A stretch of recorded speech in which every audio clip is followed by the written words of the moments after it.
Welcome to the Knowledge Entrepreneurs Show, where we celebrate the innovators driving change in the education industry. At Edison OS, we've worked with over 500 knowledge entrepreneurs to turn their edtech ideas into profitable businesses.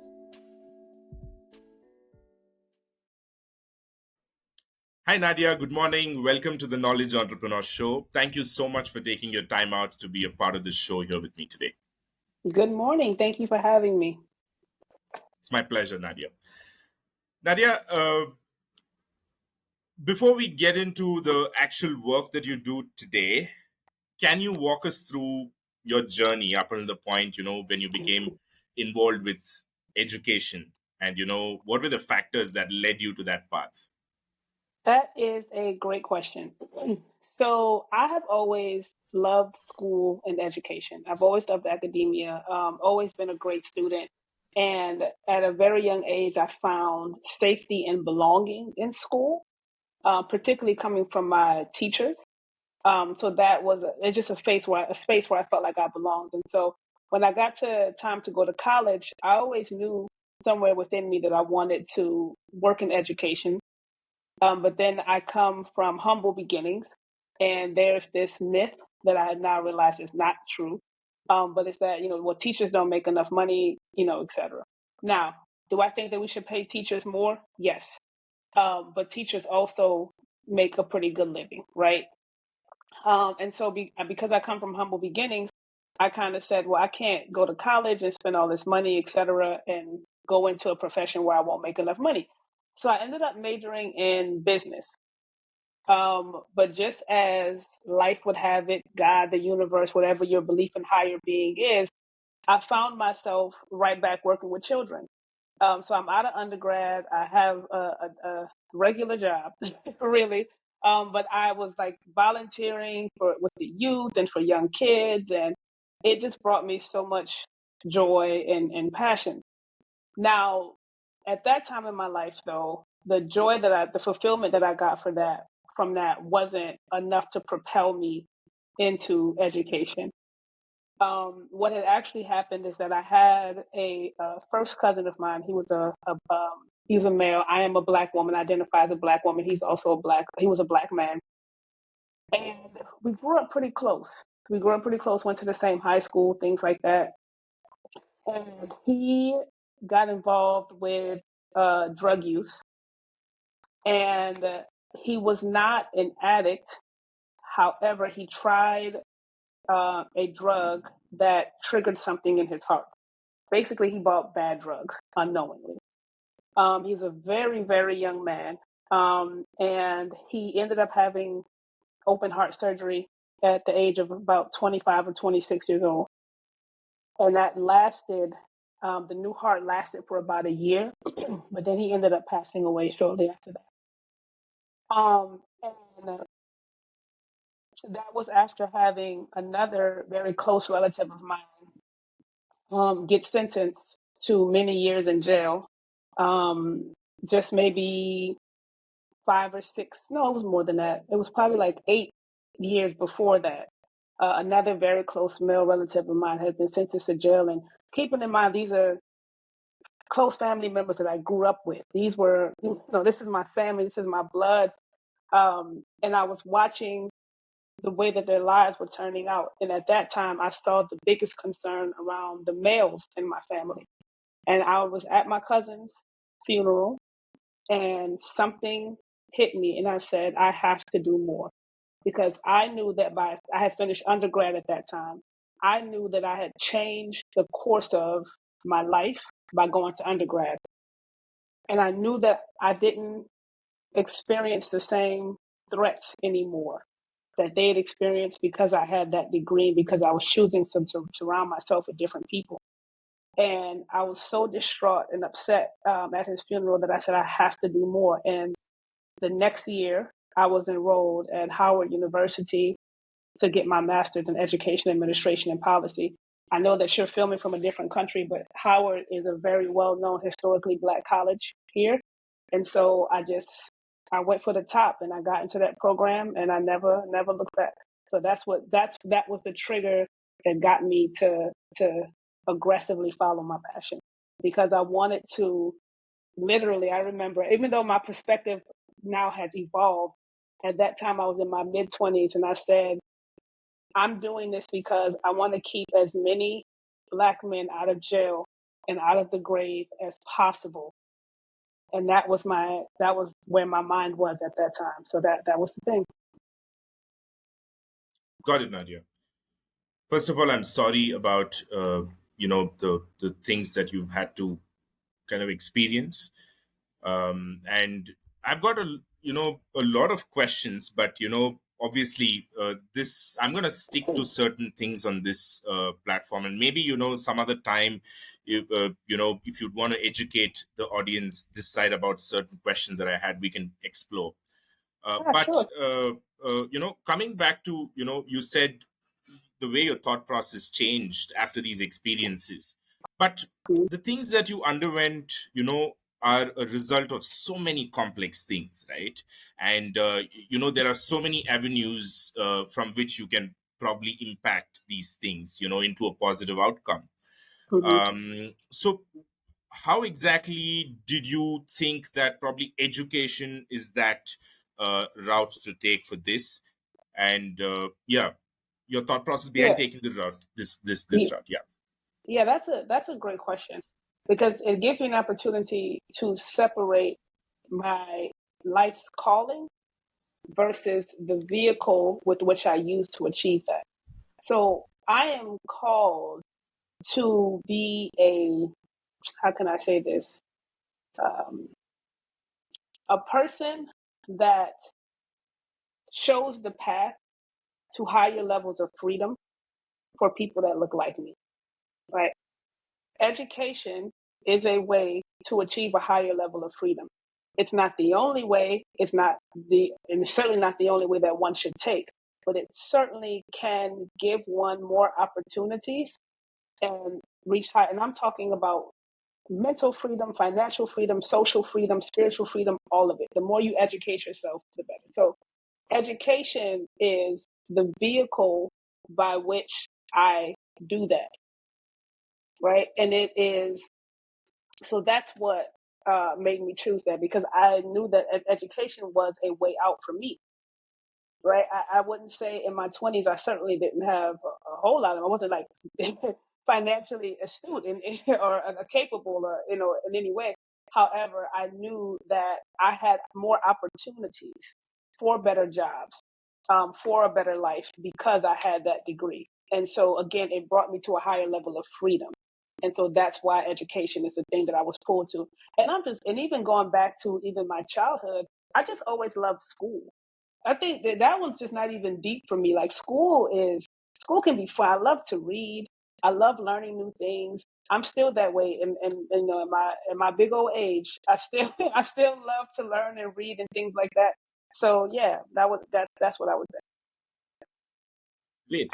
And this you said, you did your undergrad after these experiences, or before these experiences? Undergrad was before those experiences. Before those Right. experiences. So, So well, let me separate it. Hold on. The family member that went to prison, that was right before undergrad. Like the summer before I started undergrad, that happened. And then after I finished undergrad, the cousin that I lost due to drug use, that was after undergrad. got it. But you were clear about what you wanted to do when you enrolled yourself into the undergrad program. No, when I enrolled myself in my master's program, I was clear. In undergrad, it goes back to what I was saying regarding people telling me that teachers don't make enough money. And so I Right. chose to major in business instead. Right. But when I got time for me to go to my master's, that's when I said, okay, I'm majoring in education because I want to help people to reach higher levels of freedom. Got it. Yeah. Having majored in business in your undergrad and having to shift paths in your masters, how easy or difficult was that, or did it play into being an advantage later? It played into being an advantage when I got to leadership. It was not an advantage when I was a teacher. Right. So Right. when I was, yeah, I think, not I think, I missed in undergrad, I missed a lot of content around how the brain learns, how to teach, teaching strategies, I didn't know those things going into Right. my first years of teaching. I had to learn those things the hard way, which is Right. fine. It was a part of my journey. But when I got to leadership, having a undergrad degree in business was definitely helpful. And when I say helpful, what I mean things such as in business school, what in undergrad they teach you how to communicate. They teach you leadership skills, different things like that that may not necessarily have been taught in undergrad in education. So if you had a chance to go back and change, you wouldn't change a thing about what happened in Oh my undergrad and God. masters. I wouldn't change a single thing about it. Because that was my path. It was the path that I needed. And so many things happened along that path that if I changed something, I don't know where I would end up. Right. So yeah.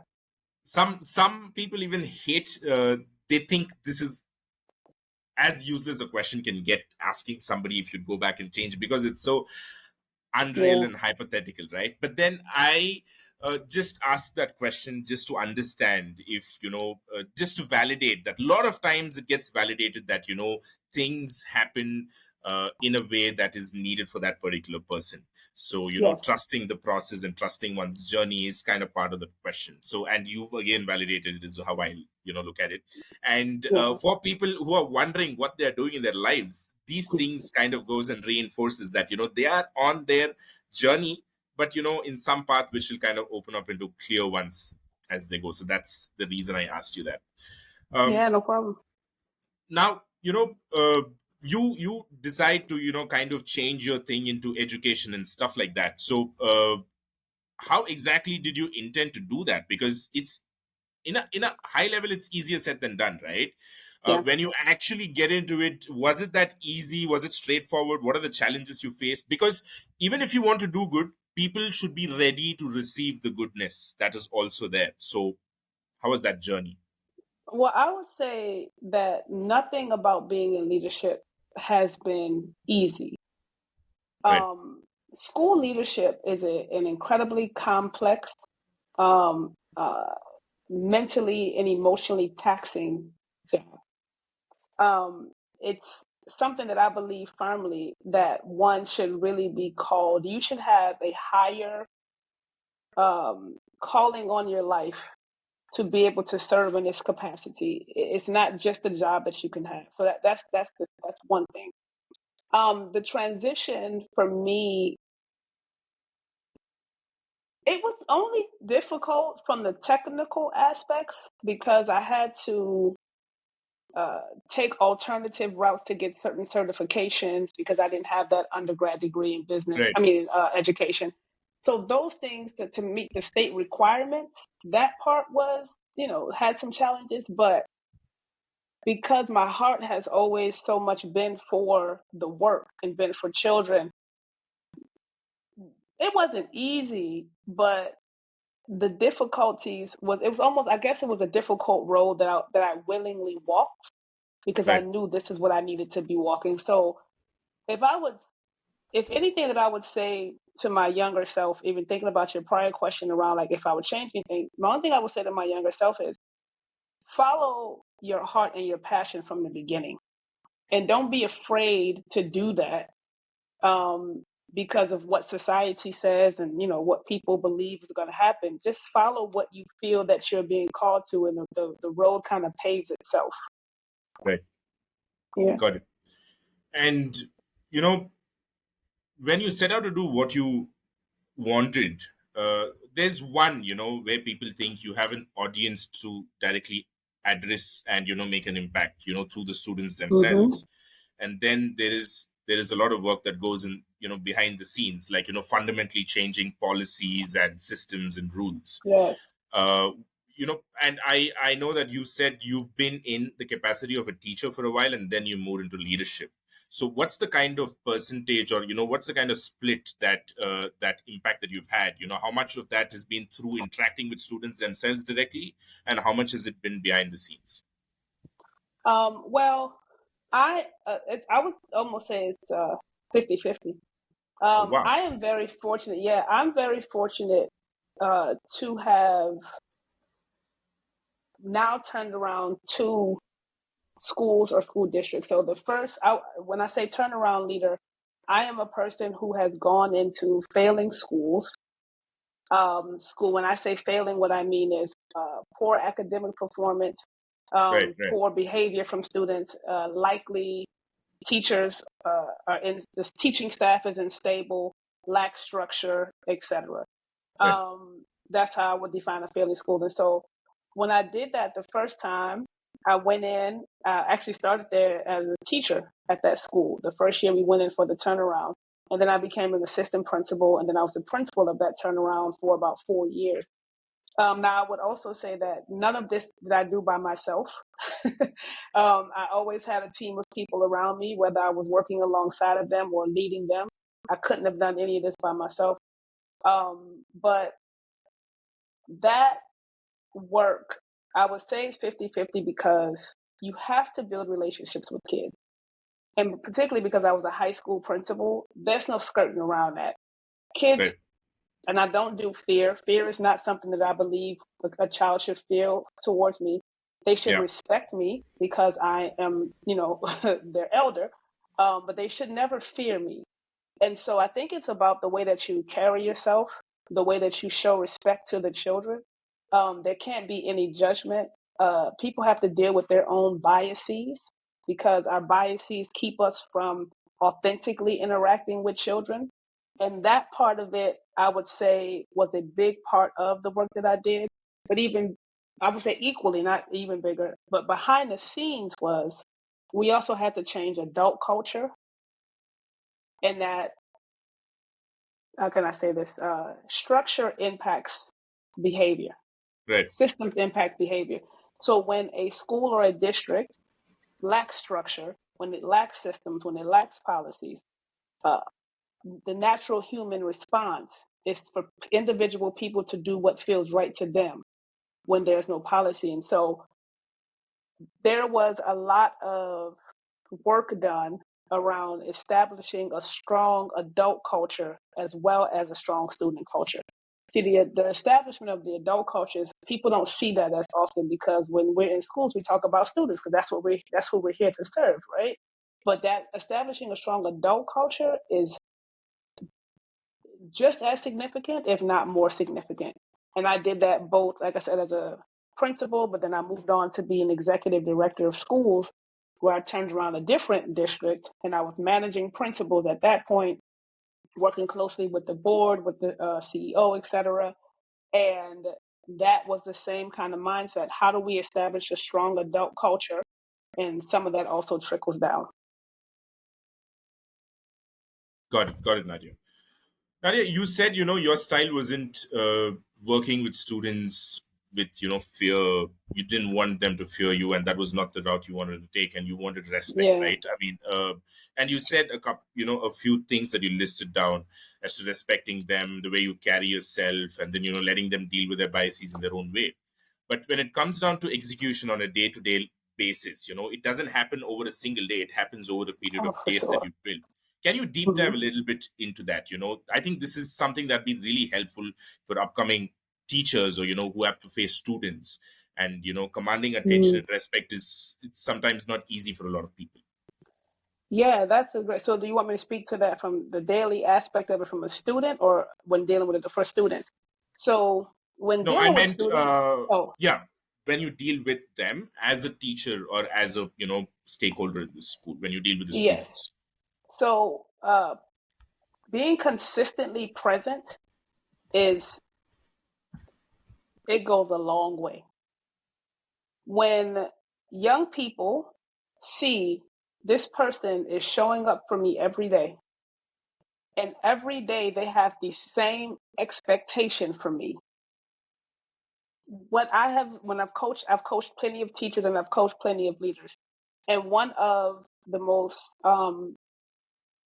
underappreciated aspects of teaching and leadership is consistency. Right. If I am working with young people and they know that when I see Miss Bennett, she's going to ask me how my day is going. If I have other siblings in the school or if I have siblings coming up, she's going to ask me how my siblings are doing, how my parents are doing.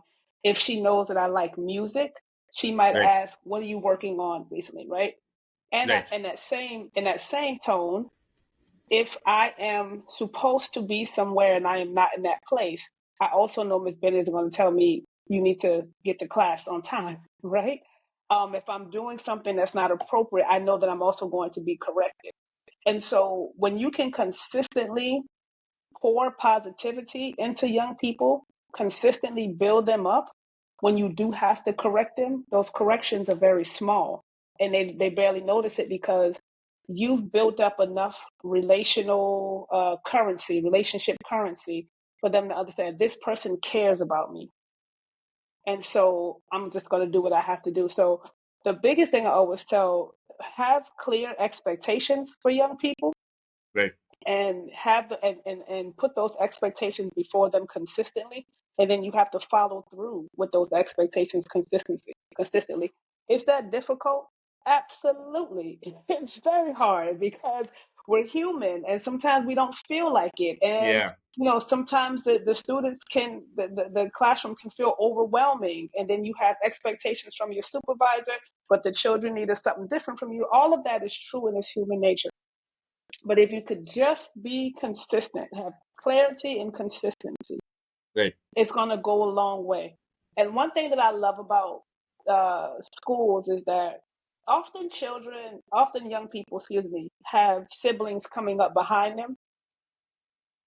And when you can be a teacher or a leader who has established yourself in that school community, their siblings will come in a year or two later and they already know who you are.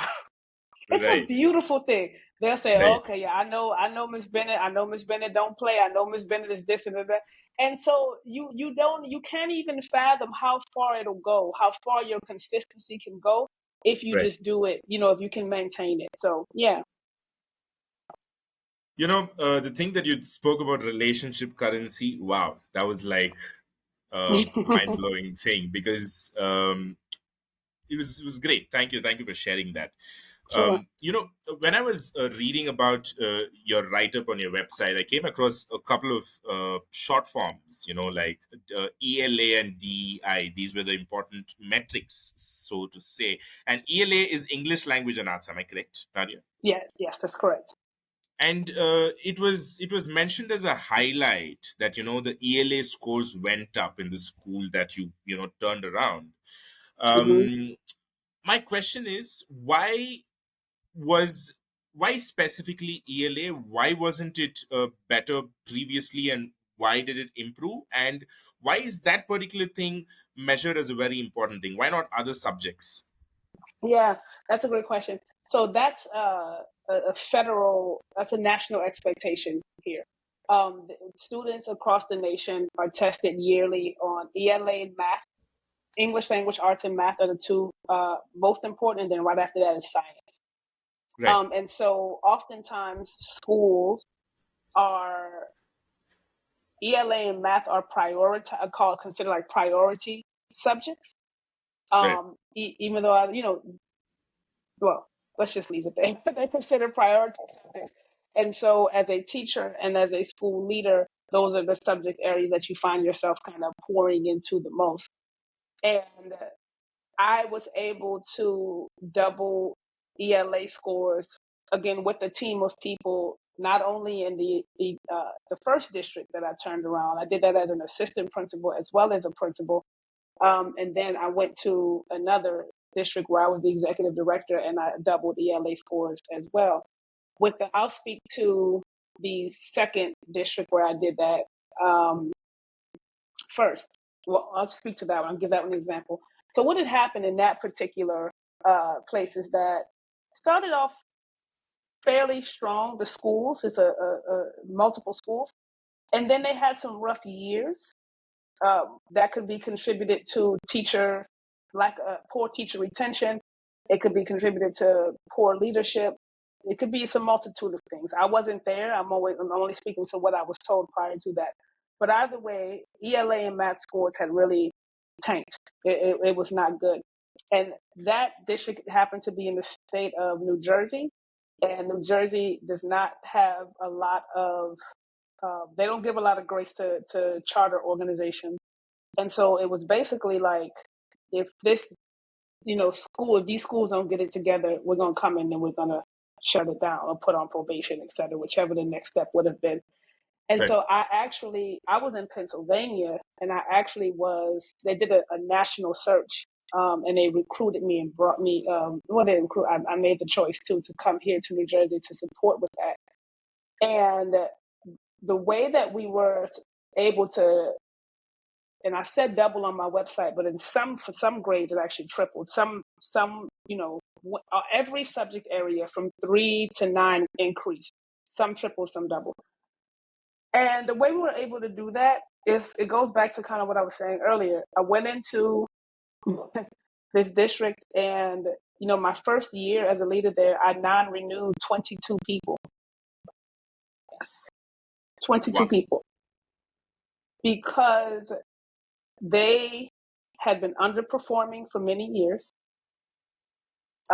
They were accustomed to an adult culture that wasn't conducive with strong student achievement.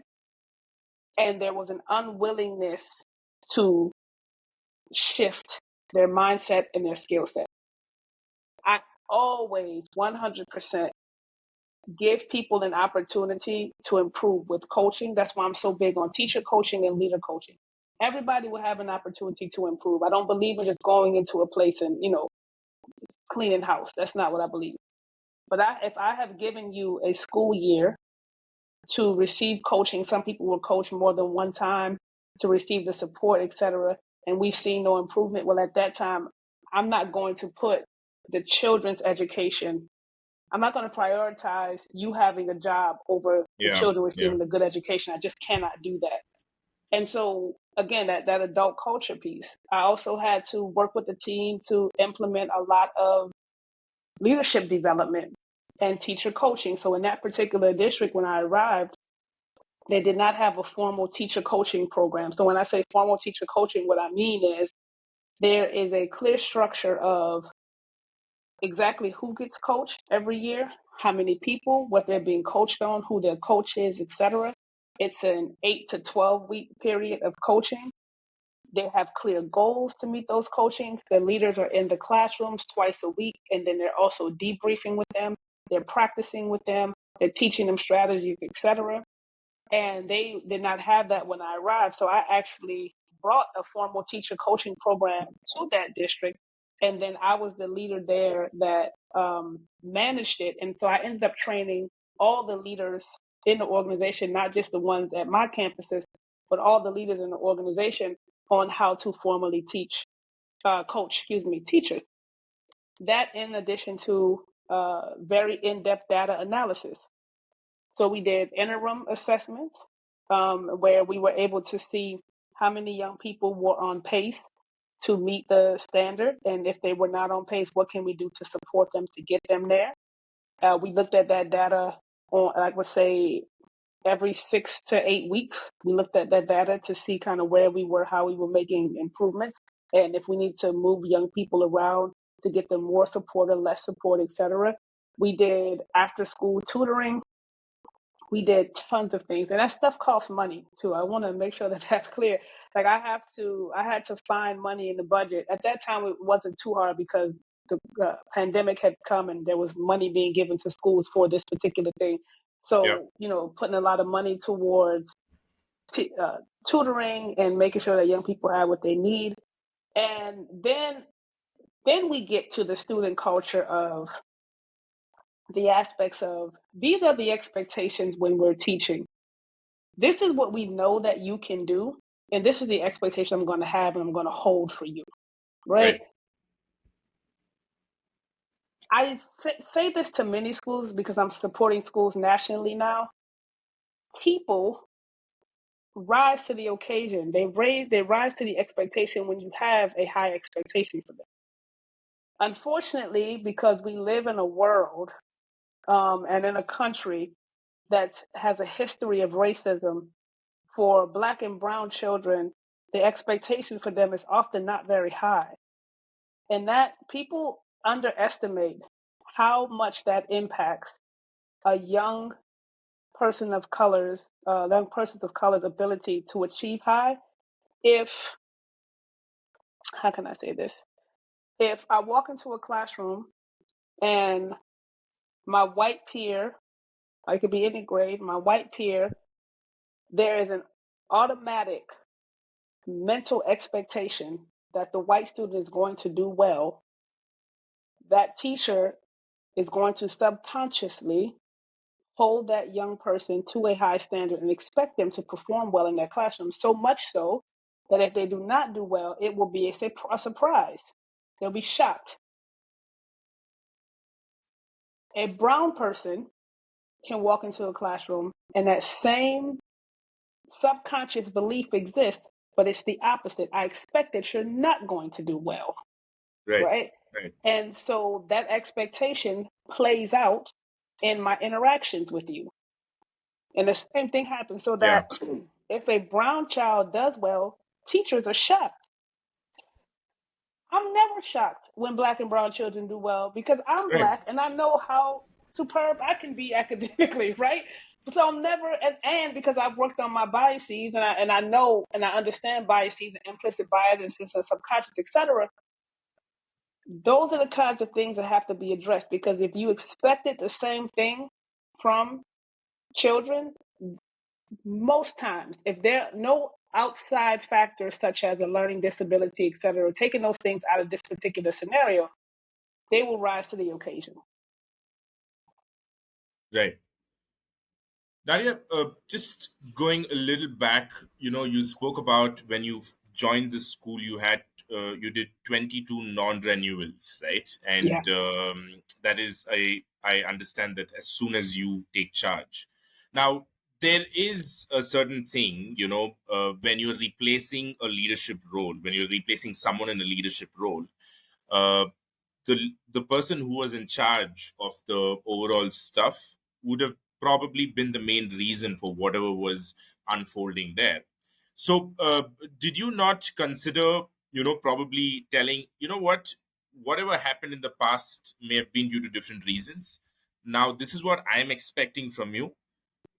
Was there no opportunity for that to happen? Oh, yes, absolutely. And I want to make something clear. I did not non-renew 22 people like on day one. Oh, I'm right, got I'm it. speaking. Yeah, this is after the first school year. Got it, Right. got it, So got it. that was 9 months of working with them, coaching Right, them, supporting them, and then they were non-renewed. So I just want to make sure that that's clear.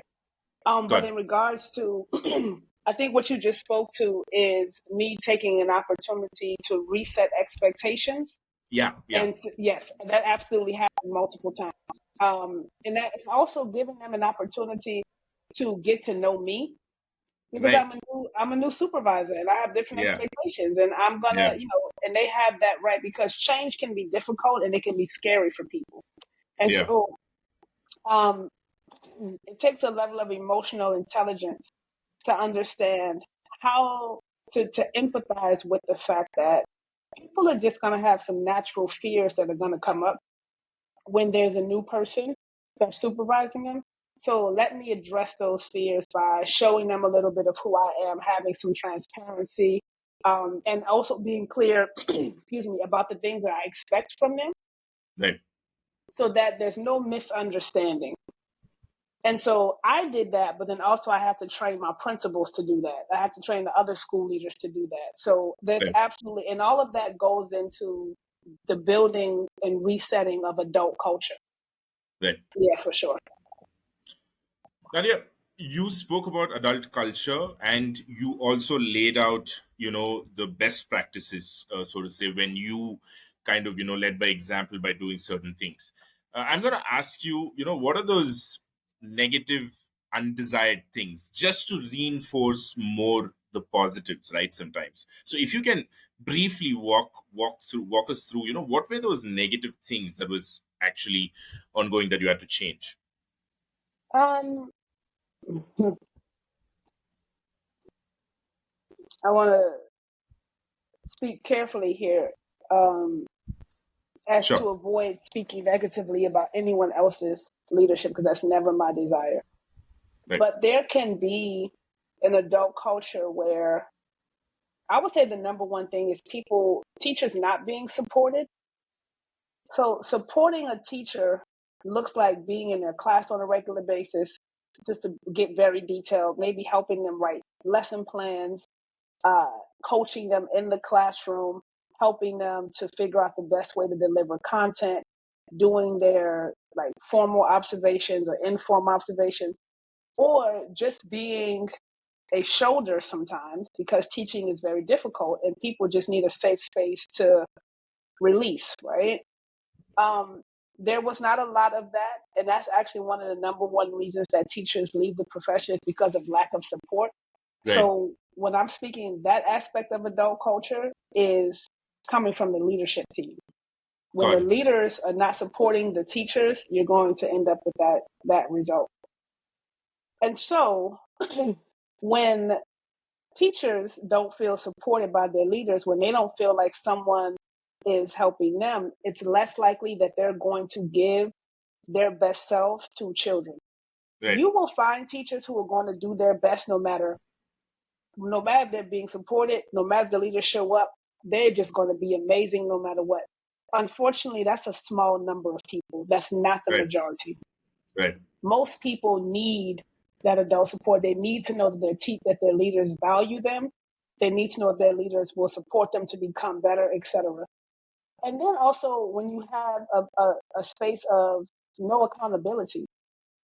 So a good leader always wants to balance support and accountability.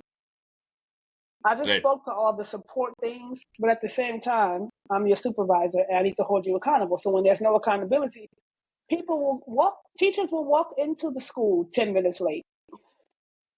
As if nothing is wrong, as if there are 25, 15-year-olds sitting in class waiting on you to show up. But they do those kinds of things because they're not being held accountable. If you have been coming to work late twice a week for 2 years and nobody ever told you anything, at this point you think that it's okay. Yeah. And so those are some of the negative things. And then I would even say people's consistency and delivering the task that they have to deliver. Right. Or like, again, professional development, lesson plans. There's some teachers, I'm a believer in lesson plans because it helps you to get your thoughts out.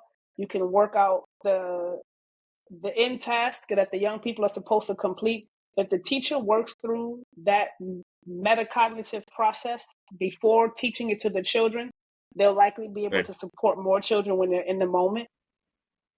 And even like responding to data, grading papers. There's so many deliverables that come with the teaching profession that oftentimes those things are not getting done if there's no clear accountability system. Got it, Nadia. Thank you for sharing this. And you spoke about how expectations are varied when it comes to kids of color and then the white kids, right? Where do you draw the line of keeping it in a way, keeping your expectations in a way that doesn't put pressure on students? I know when you said it's not about putting pressure, it's clearly a certain subtle way, but I just want to get it as clear as possible. That's the reason I'm coming back to that. Yeah, no, I think that's a good question. How can I say this?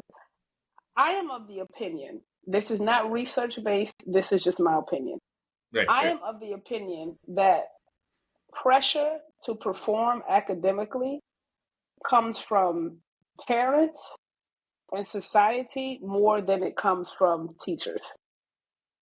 There's something that we call the academic pressure cooker, where there are young people that are expected to get into certain colleges. They're expected to play sports at a very high level. And so academically, they have to be pretty much perfect. That expectation, that pressure, I believe comes from families more than it comes from teachers. Now, to separate the difference between pressure and expectations, teachers should have high expectations, leaders should have high expectations, but it should not be pressure. Here's my expectation. I'm going to make it clear to you. I'm going to consistently message it to you. I'm going to support you to meet it if you need that. If Right. after Right. all of that you still don't meet it, then there's a level of accountability that comes in, and that's going to show up in your grades. So yeah. Got it. I think it kind of also translates slightly, being encouragement rather than pressure. Mhm. When you're Yes. expecting positively out of somebody, it turns out into positive encouragement as well. And yeah, I Yes. see, why that can be a good thing now. And Yeah. coming back to another score that you turned around, which is DEI, when I saw it had to do with diversity, uh, e- e- Equity and inclusion. equi- right. Yep. Hmm. How did you turn that around?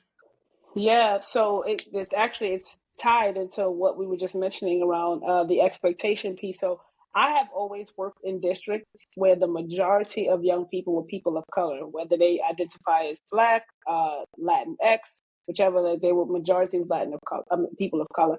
Nadia, I'm gonna interrupt you. I'm so sorry. No, Before it's you fine. get into that, let us get one thing clear about diversity, equity, and inclusion, right? So Hmm. it is automatically, because the moment you said the districts that you worked in were majority, majorly there were people of color.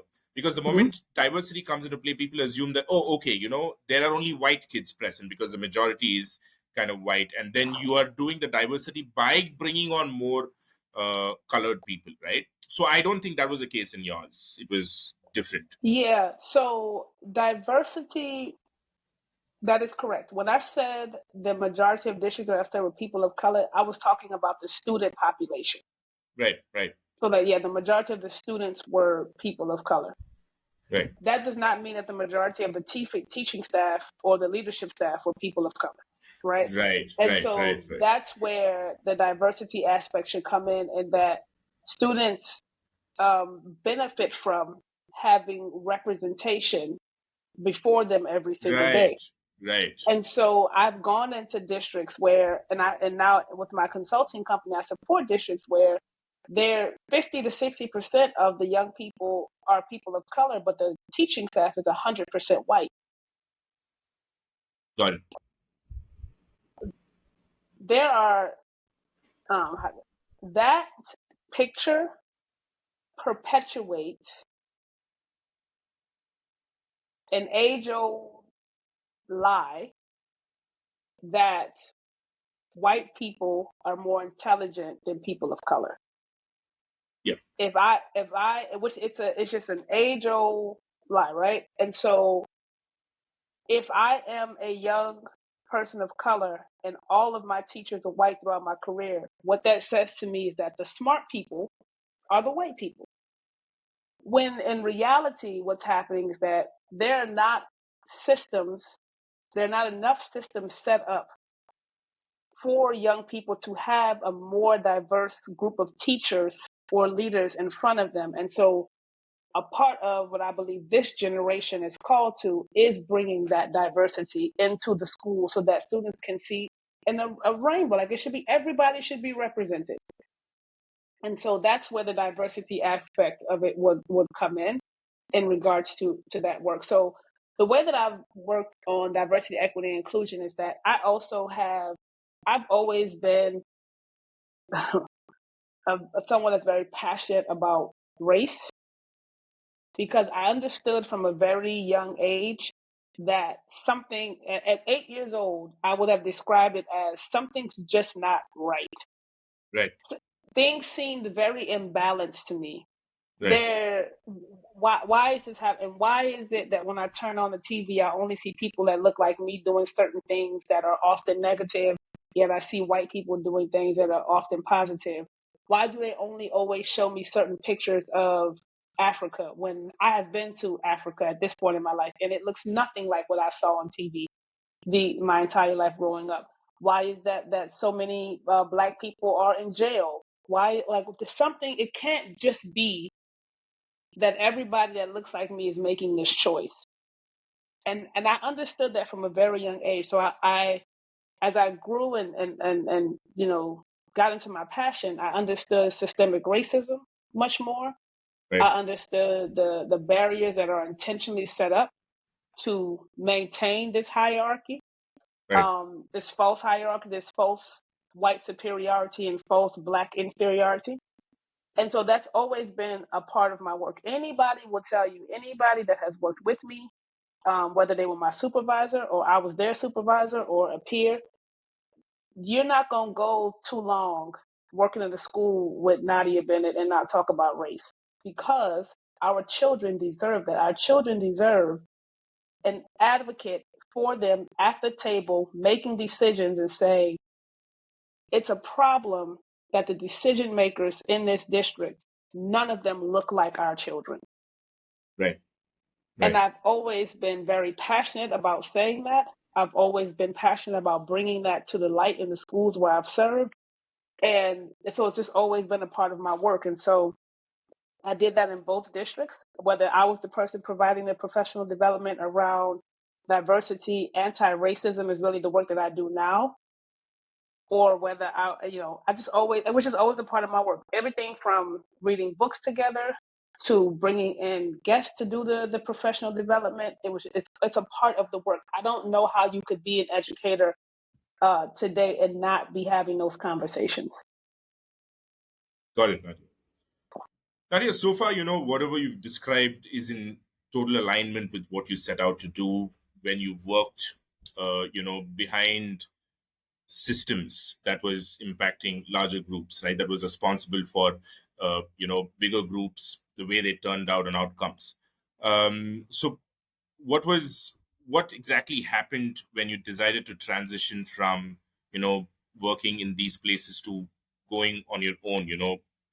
Of course, it's the same thing, but then, you turned out Yeah. to be an entrepreneur. Because the reason I'm asking this is, at least, you have a fixed system that you can do things that will Hmm. ensure changes. Now when you come out of that system, right, you're on your own. And I, for one, think it's going to become even more difficult for you, right, being an entrepreneur on the outside and trying to change things within the Yeah. system. So what happened? Why transition, and how are you dealing with the other stuff that comes with it? Well, that's a great question. I wouldn't say that it's more difficult. I would say that it's different stress. Right. Right. Right. So the things that led me to becoming a full-time entrepreneur is, prior to this, I had been turning around schools for 10 years straight. So again, just bring us back to our discussion earlier. This is going into the schools and the districts that most leaders don't want to go into. People want to walk into a school that's established, that's pristine, that has a good reputation. And sometimes for some of those people, their jobs are kind of easy. For some of them, I'm definitely not saying it's all. Right. I Right. went into the most difficult places. And I had also, I started a doctoral program. I'm working on my doctorate degree right now. And I was just in the last 2.5 years, I was leading schools through the pandemic, which the world was had a heightened awareness of how difficult it is to be a teacher, which I thought was that was a good aspect of it. And everyone was worried about the teachers, which I think is good. I was worried about the teachers. Right. There was very little conversation, though, about how the pandemic was impacting the leaders.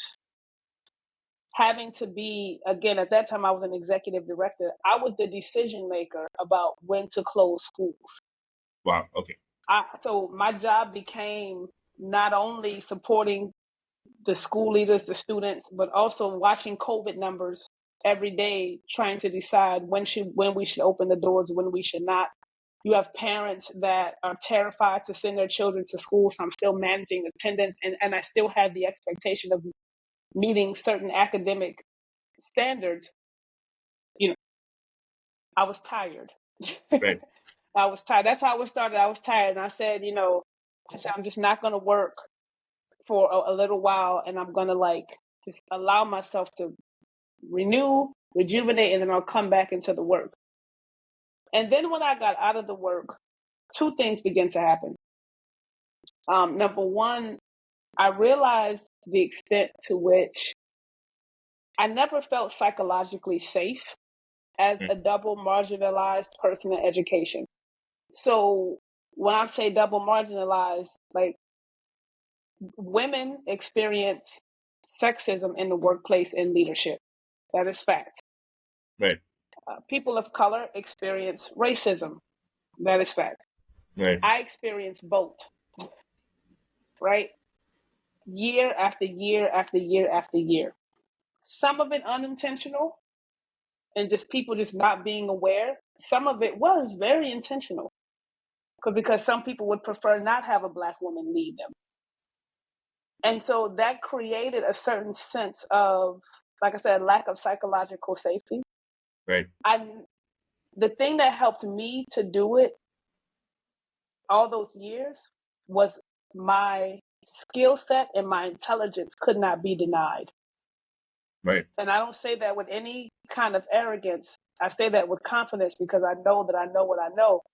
You do reach a point in your career where you just can't be denied because of the things that you've done. That's what helped me to navigate the lack of psychological safety. Not every Black woman, not every Black person, not every woman coming into this work has established that yet. And so you're just constantly fighting. It's like a double battle. It's the typical challenges of work, but then there's this Right. underlying battle that you're also fighting on a daily basis that people don't recognize how much that can weigh on the spirit. And so I wanted to create, so that happened before I even get there. So I began to notice that. And then when colleagues of mine found out that I was not full-time at any school district, I began to get a ton of requests. Like, hey, can you come apply for our chief position? Can you apply for this? And I was like, hey guys, no, I'm fine. I'm not working right now. I just want to focus on my dissertation. I'll pass. But then there was a couple of people where I had really great relationships with them. And they maybe, let's say they had new leaders that came in. And I said, okay, I understand your need. I'll come in and I'll coach your principals. Just twice a week, I'll coach your principals. And I got into it and I loved it.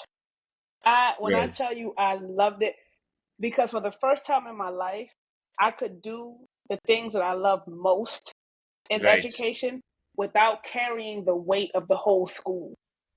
There was nothing like I said, just being able to go in on a Tuesday, coach a few principals, get into classrooms with them, coach some teachers, etc., or do an anti-racism professional development and help teachers and coach them, etc.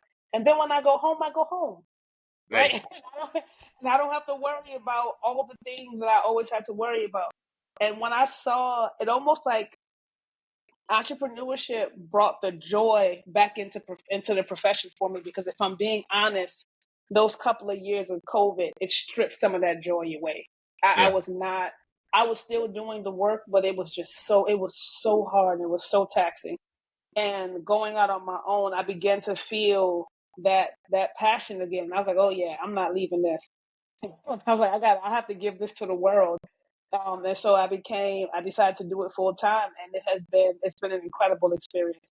Now, going back to what you were asking around the different stress. So yes, having been in school districts for many years, I knew exactly when I was going to get paid. Yeah. I knew exactly how much I was going to get paid. I knew that I wasn't in it by myself, right? So if something really difficult happens, I have a team of people to call on. I don't have to problem solve everything on my own. So those are the two bigger, those are the two areas where I would say the stress is different and most significant. Right. But at the same time, it's also fun. It's almost exciting in some ways, because I'm intentional about relationship building and marketing, and people know me, and I have relationship currency, as I said. And so there's an excitement because, 1 month you can make X amount less than you anticipated. And in 2 months you can make 3 or 4 times more than you anticipated. So it's all about how much you put in. It's all about that work that you put in. And so and you're building something that's your own, and establishing something that's your own. For me, at this point in my career, I don't think I would have been able to do this 10 years ago. But at this point in my career, that outweighs the consistency of always having somebody to problem solve with or always knowing exactly where the next paycheck is coming from. That's great. The stress that you'd have probably had at work before, you became a full-time entrepreneur, and the stress that you have now, as you said, this stress is probably working in favor of you Mm-hmm. because it's in your control to kind of, alleviate that stress by doing the right things. So it's Yep. a positive kind of a stress. I would totally want to talk deep dive into marketing because that's one of the important things for entrepreneurs. People are Yeah. great at what they do, but selling is a whole different thing. But before I get there, I just want to ask you one thing. When you go into coaching, right? See, there are times when people do not know things, they are ignorant, and there are times when they are deliberately, intentionally doing some things that's not desired, right? Mm-hmm. Um, in your coaching sessions, most of the times, what does it fall under, and what are those things?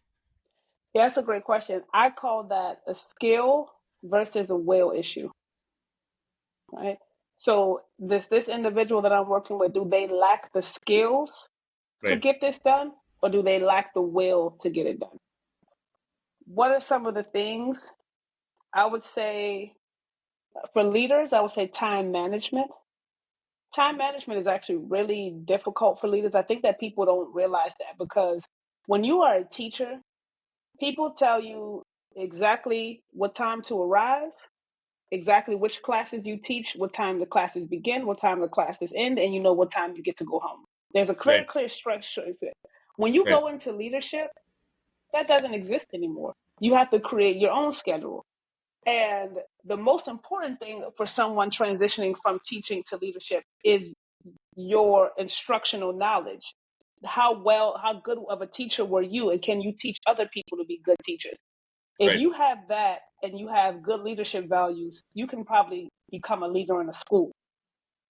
What they don't realize is that content knowledge, that instructional strength, that doesn't translate to whether or not you can manage your time well all the time, right? right, And so when I say time management, so I will sit shoulder to shoulder with the leader and support them with their calendar to make sure that they have observations, that they're getting into classrooms, that they're planning for professional development. I will help them with that. And I will even give them some time to, how can I say, internalize that skill. right, But if I've shown you and I've given you templates and we've talked about it multiple times and you're still inconsistent in implementing it, then it's no longer a skill issue, it's a will issue. And that will issue then becomes a conversation of, well, do you want to be here? And that might seem like a harsh question, but people would be surprised at how many people I help to realize that they want to do something different, either whether it's in that school or outside of education altogether, right, and they somehow got stuck where they are because people will actually begin to ask themselves, you know what, why do I keep forgetting to do this? Like why? And they realize, you know what, my skill set is actually better suited over here doing this, and I've only been doing this other thing because my boss asked me to, but I kind of really hate it. right. Right? So yeah, that's one of the biggest areas, like supporting leaders to manage their time well and to get into those classrooms, because often when they can get into the classrooms, they can do great things, but they just don't manage their time well enough to be able to do it. And even when you talk about the will issue, skill issue, yes, can be fixed. Will issue also, it's not that they realize that, otherwise you wouldn't be needed, right? It's Mm-hmm. unintentional. They themselves don't know. So that's where you kind of go and help them realize that probably, these are the changes that they have to do. Correct. Exactly. People don't know what they don't know. And we Right. do benefit from having a coach to help us to see the things that we can't see.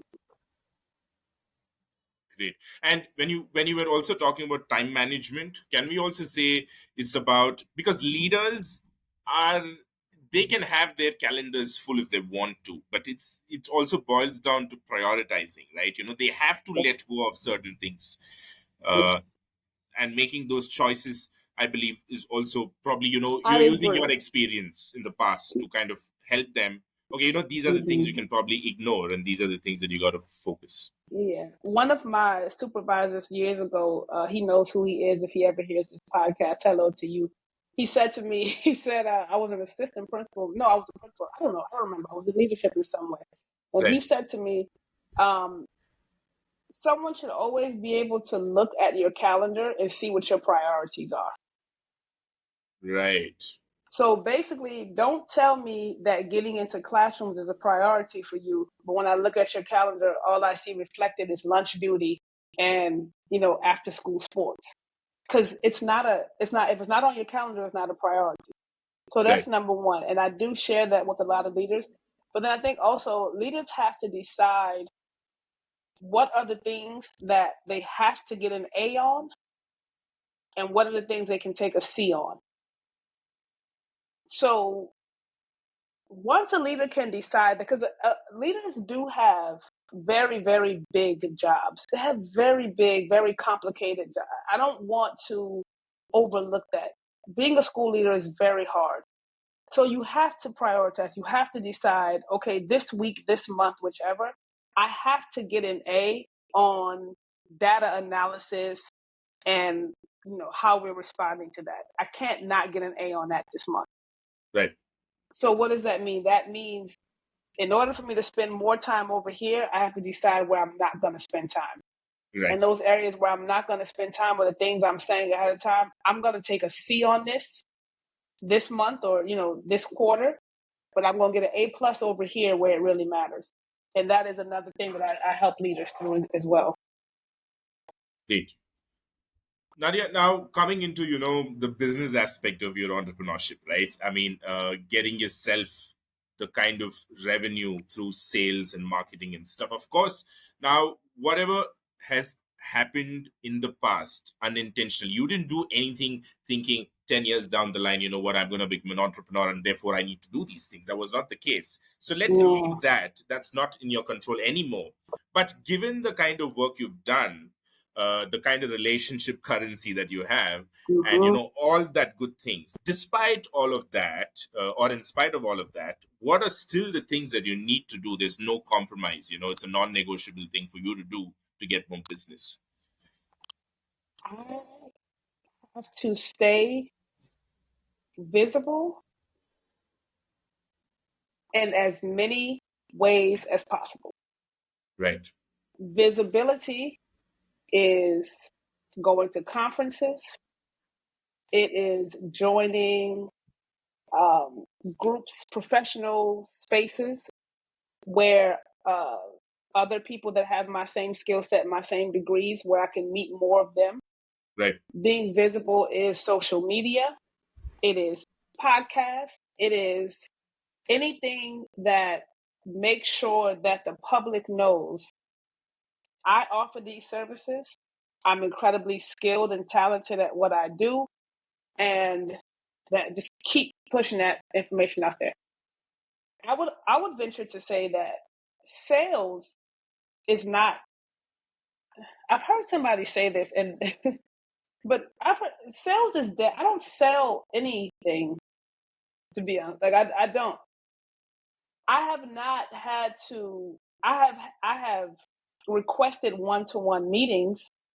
I've had lots of conversations, but I'm not selling anybody on anything. right. If I'm constantly visible, or because of relationship currency, someone knows work that I've done in the past. When they need someone, I just need to be the person that they think about. Right, right, And there's so I would say, yeah, just being visible, I think, is one of the key things, which is actually something that I had to shift into because I'm actually an introvert.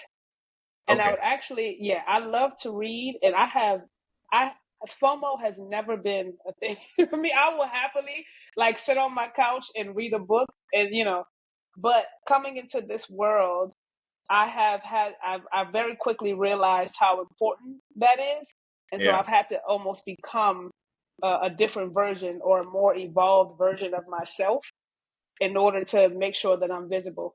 And I think that taking that approach, it keeps you away from any kind of like manipulation or inauthenticity. So when I go to a conference, I'm genuinely just going to a conference to learn and to meet people. Right. And then I leave. And then hopefully something I said that day catches somebody's eyes, or excuse not eyes, but catches their ears. And when they need someone to help them with anti-racism work, they think of that person that they spoke to. Right. I really prefer do it that way because that's what feels most authentic to me. Yeah. And having worked in the schools and the school districts, I mean, visibility and stuff was not a thing for you, right? I mean, you just had to Mm-mm. go. The work was very different, and you being an introvert, this was not going to be easy. So, did you just pick this up on the go, or did you upskill yourself in a very structured way, or did you kind of take somebody's help, external help, and stuff like that? For clarity, before the last 2 years of my life, I actually hated networking. I thought it was terrible. It felt like punishment to me. It's like, why would I ever want to do that? Why would I ever want to talk to people when I don't have to? It's like, why? It felt terrible to me. But what I did is I began to watch and learn from very, very, very smart people. And I realized that that was actually a weakness of mine. Right. Right. Because, and this, how can I say? So, women are also not taught to speak confidently about themselves and their skill set. Women are often socialized to stay quiet, only speak when necessary, etc. And so I do know that some of that played a part in my ability to speak with a higher level of confidence about what I know and what I do, just because of how I was socialized as a woman. Right. But I began to listen to and observe very talented and smart colleagues of mine who are actually very naturally people that network and connect people, and they get energy from doing that. And Right. so when I began to realize, wait a minute, this is not only something that is needed for my business, this is actually an opportunity of growth for me, because I'm recognizing that there are many more people in this world that I could be helping and supporting, but I'm not living to the highest version of myself because I'm not letting my work be known. Right. And the kind of person that I am, once a realization like that happens to me, I'm like, oh, I'm all about it now. So now I just Nice. do it naturally. Yeah, because it's like I refuse to waste the time that I have here on this earth and on this planet. Like, I refuse to waste the time. And so I'm going to go for I want to be the highest version of myself in every area of my life. And so once I realized, I was like, oh yeah, so did it take some people coming alongside me and kind of nudging me a little bit? Yeah, I needed some of that. I needed a little bit of a nudge. But once I got that nudge and I had that revelation, it's been up from there, I suppose. And I would say this too, to anyone that's considering it. Feel comfortable delegating the areas that are not in your Yeah. zone of genius. Right. Like, social media was big that way for me. So prior to having my own company, I was the person that would take a year off of social media and not miss it. I just didn't. I think it wasn't something that I felt like I needed to be on every day. And I think that there are some negative aspects of social media, so I was kind of protecting my mind and so on. Right. But coming into this work, I can't not be on social media. Right. But I also knew it's something that I really don't like. So I have a social media manager, right? Great. And she is the person that, we talk about which pictures, which graphics, etc. But she'll write the content, etc. So feel very like, know your zone of genius. Are you familiar with the book The Big Leap? No. So it's a great book. I recommend it to anyone that is in a transition period in their lives and they're trying to go to a higher level or evolve in some way. But basically, they've carved out these areas where it's like your zone of genius, your zone of excellence, zone of competence, and zone of incompetence. And my zone of genius is presenting anything with like that. That's where I thrive. I do it naturally. I'm very great at it, etc. Right. My zone of incompetence is probably social media, probably false. And so, because I know that about myself, I had no problem paying somebody to do this for me because I don't want to do it. It's a waste of my time. So you should also like know yourself well enough to know what you should be doing and what you shouldn't be doing. Great. So 2 years before, you may not have come onto this podcast. If Oh, if I I would mean, it not. didn't I definitely exist. would have come on this podcast. You would have never gotten a response from me. I'm telling you, because I wouldn't have been on social media. I would never seen it. Like I'm still that way. So yeah. Got it. Got it, Nadia. Nadia, just one topic I just thought I'll probably revisit just to, clear up things for me about you, right? You spoke about once you became a full-time entrepreneur, you got called to coach principals and stuff, right? Now, Mhm. I'm of the understanding that the work that you did previously, working with the school districts, it was government-related stuff. Is that correct? Not government related, but it was no.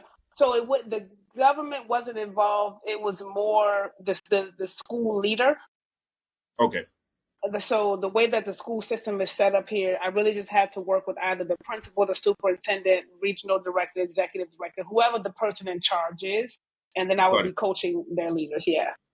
Got it. Okay. The reason I Yeah. asked was so they have a budget because it is one thing to work within the system and then, them allocating budgets, in the form of Yeah. salaries and stuff like that. So they also have budget set aside for external people to come in as well, like consultants.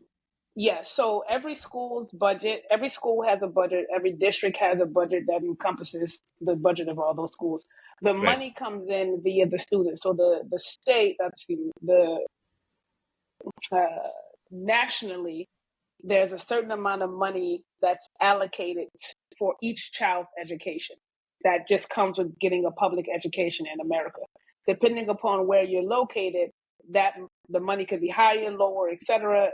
There are a lot of things that go into that equation Got of it. deciding how much a child gets for their education. That money becomes the school's budget.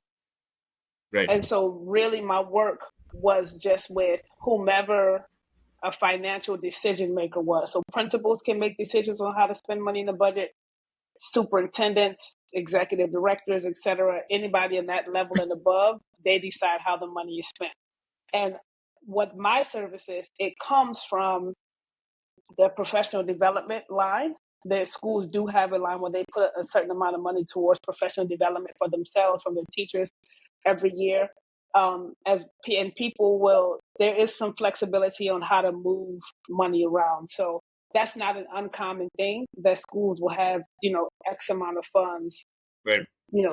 delegated for, I'm not delegated, but put to the side for professional development. Got it. No, thank you. Thank you so much for clarifying that. Nadia, when you were working, as a supervisor and in the leadership capacity, there would have been roles that things or tasks that you would have loved, and then things that you wouldn't have really enjoyed, but you had to do because it was part of your job. And you said one of the Mm-hmm. perks of being a full-time entrepreneur is just getting to choose to do the ones that you loved. And now, the things that you love, has it expanded a little bit as your scope of work expanded? Are you finding new avenues to kind of get into? And how are you looking into the future with respect to your work? No, I love the same things I've always loved. I just get to do them more often. So I've always loved coaching teachers and leaders. Right. I've always loved anti-racism work. And those have been two very big things for me since I was a teacher, since I was an assistant principal. And the behind the scenes things that I love is data analysis, budget analysis, I've always loved those things. So even like my last district, I had a $19 million budget.